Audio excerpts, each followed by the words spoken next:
Welcome back. Look at that.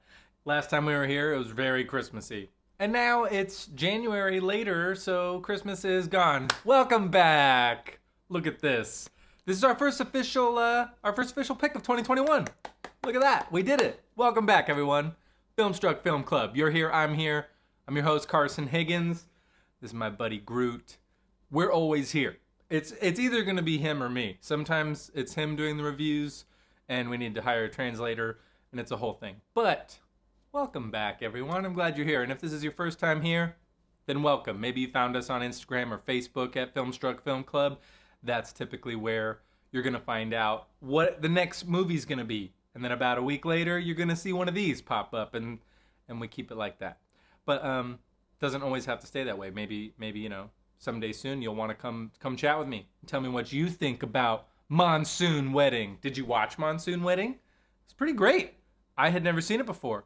It is celebrating its 20th anniversary this year. It came out in 2001, and it's directed by Mira Nair, who did an exquisite job with this movie. I really found myself just falling in love with this movie kind of right away. If you haven't seen it before, I will let you know that it's going to feel kind of familiar to you because it's a movie about a wedding that deals with a culture that isn't America. So perhaps maybe you saw Crazy Rich Asians a year or two ago now, 2019. Yeah, 2 years ago. Look at that, time flies. But no, this film, Monsoon Wedding, very much reminded me of like Crazy Rich Asians, My Big Fat Greek Wedding. Even in some cases, it reminded me of Love Actually. Maybe it was just the interweaving of the love stories, and instead of Christmas kind of being the central element that's tying us all together, it is this wedding. It's happening in Delhi, in India, and it's an arranged marriage. And what I found very cool that they did right away in this film, if you watched it, maybe you noticed this as well. Maybe you did, maybe you did. There's a scene, like in the first 10 minutes, where the woman who we find out is our bride at the wedding, is kind of backstage watching this like talk show be filmed.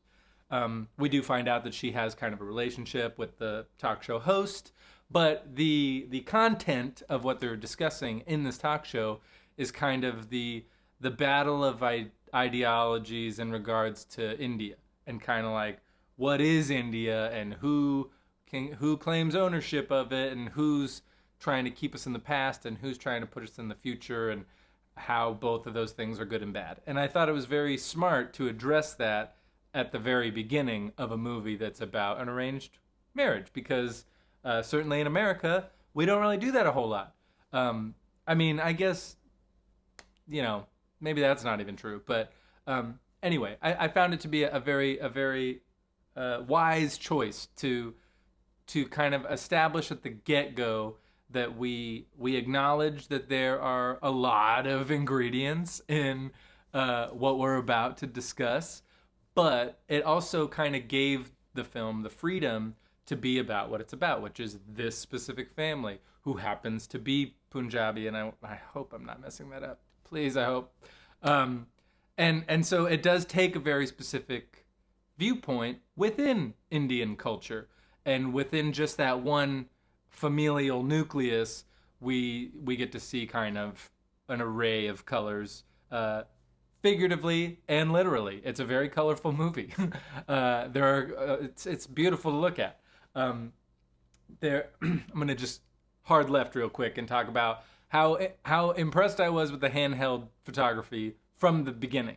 I think the very first shot is, you don't know this right away, but it is the father of the bride who is frantically trying to make sure that everything is exactly how it needs to be, and it feels very Father the Bride, if you've ever seen the Spencer Tracy or the Steve Martin versions.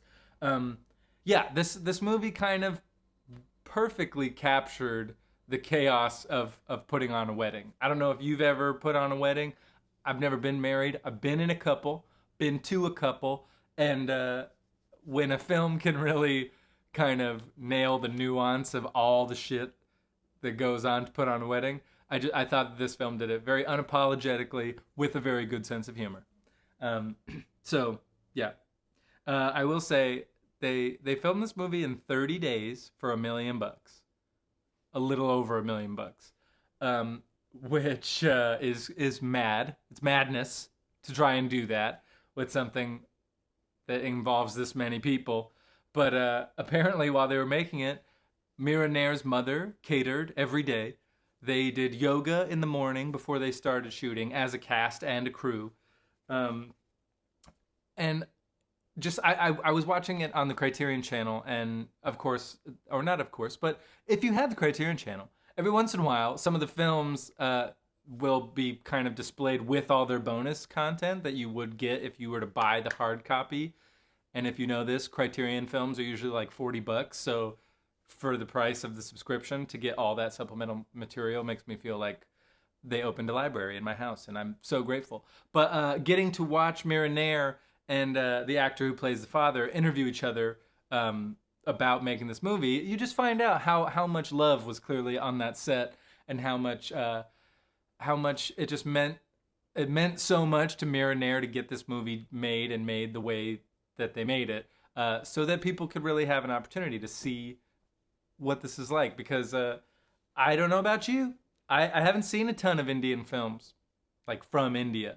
Most of the films that I've seen that take place in India or are about India are made by Western filmmakers, Western writers, and that's not bad. It's not all bad. I mean, I love Slumdog Millionaire, love that movie, but it was only through this film club that I discovered Satyajit Ray. Is that how you say his name? His trilogy, the Appoo Trilogy, with Pather Panchali, and I forget how to say them all. But getting an opportunity to see anyone showing you their own culture is always going to be more interesting to me than like the telephone version of it.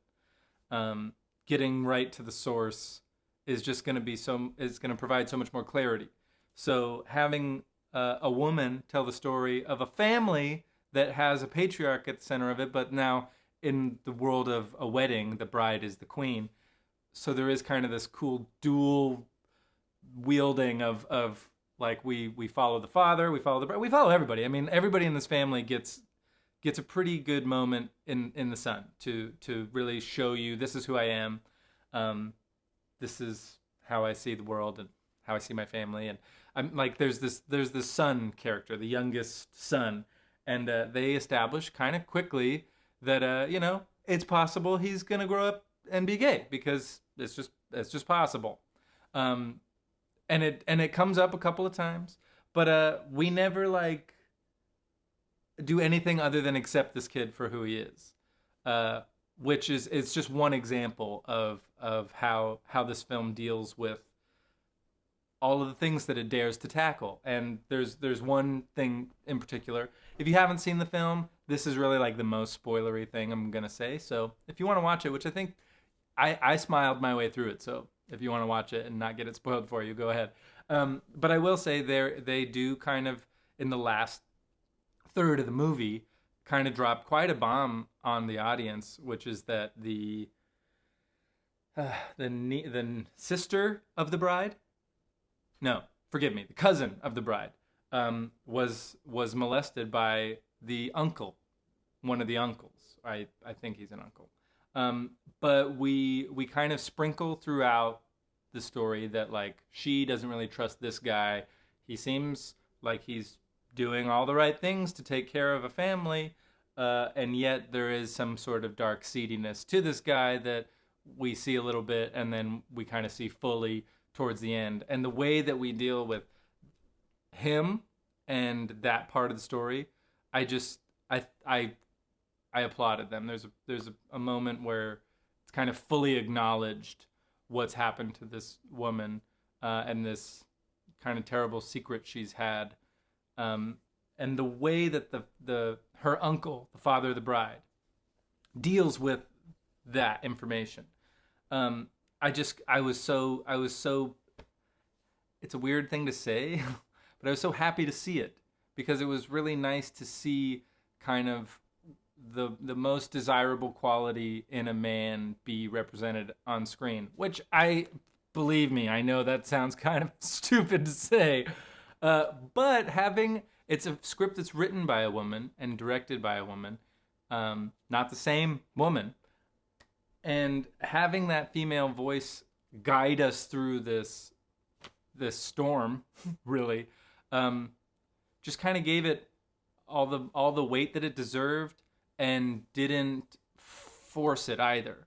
It felt very organically dealt with, and it just really it really packs a punch. I mean, for some audience, maybe it's gonna pull you right out of the movie and be like, "Whoa, you totally changed your tone on me," but I was very much a fan of how that whole element of the story does kind of live and sit right on top of what we're dealing with and puts it right in your face and makes you address it and also makes you experience what forgiveness can look like.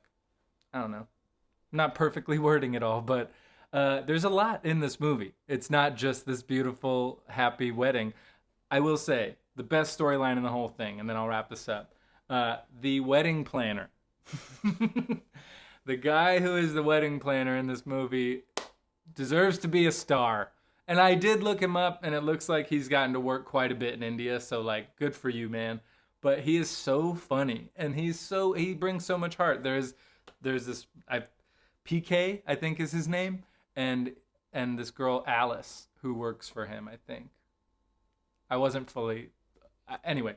Alice and PK's romance in the middle of this arranged marriage hit me so hard in such a good way, because you're seeing a arranged marriage, but where none of that is negatively portrayed, right? This is family and tradition and culture, and this is just how we're getting married today. But to highlight these two people just falling in love in the whirlwind of this wedding was so beautiful. And I couldn't get enough of any time we were dealing with his crazy eating of the chrysanthemums and Alice just being so sweet and innocent and lovely to him. Maybe the best scene in the movie is when she gets caught by him in the window. She's trying on the earrings and the necklace and the sparkle. I don't know what it's called, forgive me. But he's just watching her fantasizing about being the bride, and you could see that he is just enjoying this moment, and the way that it's shot, if it was shot 1 millimeter differently, he would have seemed like a creep.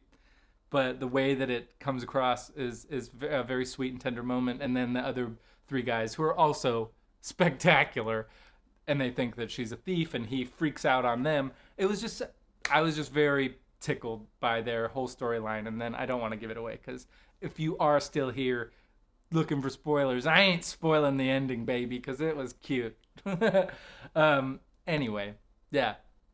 Great first movie of the year, I think. I think starting a year with a wedding is a great way to be, optimistically hopeful for the future. And whatever's happening in the world, you're not going to miss it. But I will say that once a week, if you stick with us and watch these movies that I'm putting up, maybe, just maybe, we can all get through it together.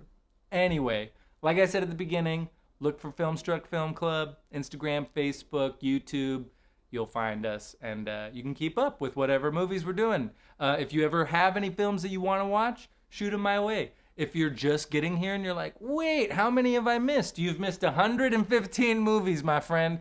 And you can go on Letterboxd right now and look up my name, Carson Higgins. Or you can just type in to Letterboxd, Filmstruck Film Club, and you'll find a list that says Filmstruck Film Club, what we've watched so far. And you'll see all the movies. And I'm telling you right now, a lot of them are very good. So if you want to, get the most out of that Criterion Channel subscription you just got for Christmas, come follow us. Anyway, I'm Carson. That's Groot. I love you guys. We'll see you with another pick next week. I'm looking forward to it. Catch you later.